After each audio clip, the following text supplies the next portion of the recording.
Όλα ήταν ήρεμα γύρω μου, δεν υπήρχε ψυχή. Το μόνο που ακουγόταν ήταν τα ξεραμένα φύλλα στο υγρό χώμα. Ξαφνικά τη μεσημεριανή γαλήνη τη διάκοψε ένας απότομος ήχος.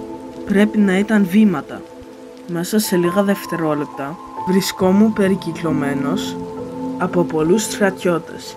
Τι θα γινόταν τώρα? Πέρασε αρκετός καιρός μέχρι οι δύο αντίπαλοι να τελειώσουν με το στήσιμο των σκηνών και την μεταφορά προμηθειών. Και τότε ξεκίνησαν οι εχθροπραξίες.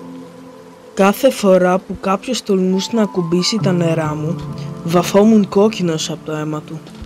Κάτι έπρεπε να συμβεί. Επιτέλους, λίγους μήνες μετά, οι αρχηγοί του στρατού εξέδωσαν ένα διάταγμα που απαγόρευε την είσοδο στα νερά μου. Από την μία, χάρηκα που ο βυθός μου δεν θα βάραινε πια από πτώματα. Από την άλλη όμως, λυπήθηκα που θα γινόμουν ένα απαγορευμένο σύνορο. Τότε μου ήρθαν στο μυαλό μου τα λόγια του πατέρα μου του Σκάμανδρου. Ο πόλεμος χωρίζει τους ανθρώπους, να προσέχεις. Ήταν οι τελευταίες του λέξεις, γιατί και εκείνος τα ίδια είχε ζήσει. Θυμάμαι τις διηγήσεις του, δεν άντεχε να μένει κολλημένος για μέρες, στο ίδιο σημείο, να γίνεται λίμνη από το φράγμα των πτωμάτων και για όλα έφταιγε ο Αχιλλέας. Πόσο τον αντιπαθούσε, που δεν σταματούσε τότε, μέχρι που μια μέρα δεν μπορούσε να κρατηθεί.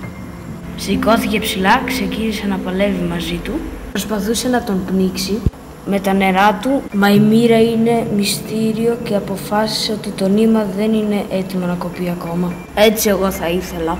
Ξαφνικά κάτι βήματα ακούστηκαν. Ένας στρατιώτης μπήκε στα νερά μου και έκανε σαν μικρό παιδί. Και ένας άλλος στρατιώτης, λογικά αντίπαλοι, μόλις αντίκρισαν ο ένας τον άλλον, έτρεξαν να πιάσουν τα όπλα τους.